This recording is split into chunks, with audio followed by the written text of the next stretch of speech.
This is WOR New York, your station for news. Now a word from Show Magazine. Who will really elect our next president in November? How great is the influence of our computer analysis upon the nation's voters? What is the real danger of the computer to the democratic process?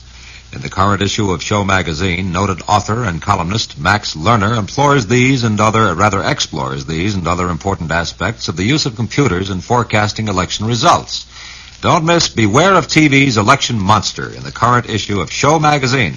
Also in this month's show, you'll enjoy Susie, the Saucy Society columnist, as she romps through the jet set, upsetting apple carts from Miami to Monaco. And then, too, you'll preview the screenplay of the much-discussed French movie Special Friendships, the outstanding film which has been invited to be shown at the Cannes Film Festival later this year. It's all in the September issue of Show Magazine, on sale now. Look for Barbra Streisand on the cover. This is WOR, AM and FM in New York, your RKO General station. For real fun at bargain prices, come on over to Palisades Amusement Park. There are free circus acts, free dancing, free parking, and admission is still only 30 cents. Powered flight or a trip to the moon. Yesterday's dream, today's accomplishment. This is the aerospace age, and you have an important share in it. Your volunteer help is needed in many of the worthwhile projects of the Civil Air Patrol. To find out about this civilian auxiliary of the U.S. Air Force, visit your CAP unit at the Yonkers Armory, Yonkers, New York, Wednesday evening. It's 11 o'clock. Good evening, 11 p.m. Here is the late hour news. Ed Pettit reporting. What began as a minor traffic dispute last night in a Negro section of Philadelphia has since resulted in rioting and looting with damage running to more than $500,000. The mayor has imposed a round-the-clock curfew with penalty of 2 years in jail for violation, but it's being largely ignored. Trouble continues in spite of the best effort of Negro leaders who say it's hoodlum-inspired. Here's a late report from the scene by John Schubeck. Despite the efforts of more than 1,500 law enforcement officers, efforts to quell rioting and looting in North Philadelphia have not been successful. A rash of police injuries have been reported, and the arrest total has now climbed above the 200 mark. But as yet, it's been impossible to prevent outbreaks of rock throwing, looting, window breaking, and attacks on police.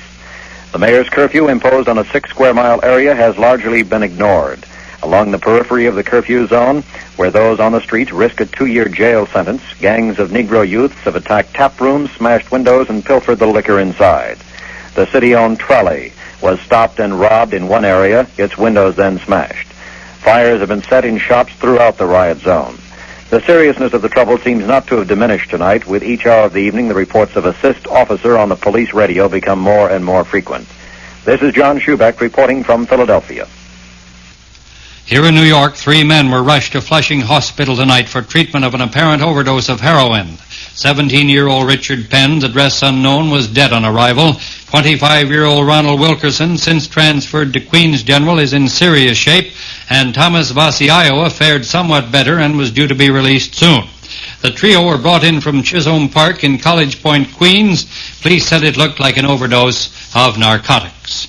Detectives have run into a stone wall in their efforts to obtain clues or motives for the bludgeon killing this morning of 68-year-old Miss Malvina Hayhurst. No signs of robbery, everything in complete order. The body was found on the floor of her locked apartment on Broadway in Brooklyn. 15 blocks away, 48 hours ago, the knife slaying of another older woman, 63-year-old Helen Davis, and there's speculation the 2 killings may be connected. The Beatles had the kids jumping again tonight at Forest Hills, Queens, but aside from the noise, it all passed without incident, and welcome relief it was for police, who for 2 days now have been trying to keep the girls from invading the Delmonico Hotel at Park and 59th to get a glimpse of their favorites. Next stop, Atlantic City. Luci Baines Johnson says she'll head back to Washington before the Beatles invade. Her father was the center of a big birthday party in Stonewall, Texas tonight, where he and his running mate, Senator Hubert Humphrey, helped the assembled crowd do away with some 3 tons of barbecued meat. Mr. Johnson said he expects a rough campaign, but will not indulge in fear or smear. Taking it easy, too, is Republican White House hopeful Senator Barry-Goldwater. He was skeet shooting with a rifle and bottle popping with a pistol aboard a borrowed yacht off California today, but he interrupted his leisure long enough to blast the administration for declining, as he put it, to answer politically embarrassing questions about the present trouble in Vietnam. Members of a Quebec independence movement killed 2 clerks in a Montreal gun shop they raided for weapons today. Montreal police later caught 4 of the 5 men. Turning now to sports. In baseball, the Cubs beat the Mets 4-3. The Yanks beat Boston 10-2 and 6-1. 2 French horses, Ozo and Martini II, won tonight's Challenge Cup races at Roosevelt Raceway in the Daily Double number 7 Meadowheart and number 1 Palette. Now the weather forecast for New York City and vicinity. Fair, warm and humid tonight, tomorrow, and tomorrow night, except for some morning clouds tomorrow. And Monday, according to the weatherman, should be a nice day. Present Manhattan reading 76 degrees, humidity 69%. The THI stands at 72, wind from the southeast at 7 miles an hour, and the barometer reads 30.09 inches and is steady. That's the late hour news, the 11 p.m. edition. Ed Pettit reporting. Have a nice weekend.